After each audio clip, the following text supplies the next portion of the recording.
My name is Scott Sonenshein, and I've just finished a book called Stretch: Unlock the Power of Less and Achieve More Than You've Ever Imagined. I wanted to write a book because I feel like this message is important for people no matter what they do, whether they're executives or whether they're just starting their careers, or even if they don't even work.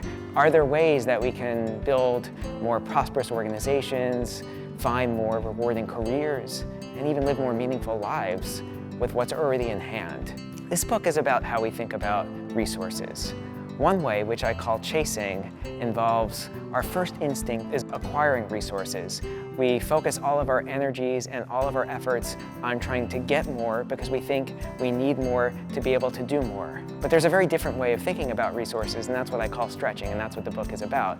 People who stretch, their first instinct is not to ask what they don't have, but to ask what more they can be doing with what they already have in hand.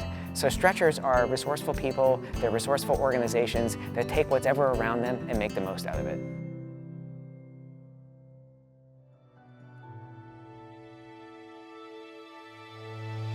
Over 15 years ago, I was part of one of the biggest economic collapses ever, which was the dot-com bust. And when I was in Silicon Valley working for a startup, a lot of the way that organizations measure their success was, how much money did we raise? How many people are we hiring? It was all about the inputs, how many more resources can we get?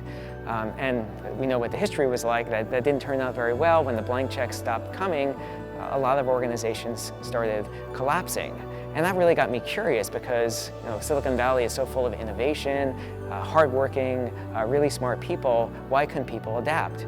And what had happened is they just became so dependent on more resources. So that sparked me to go get a PhD in management and organizations and try and get some answers to why can some people succeed with so little whereas others struggle with so much.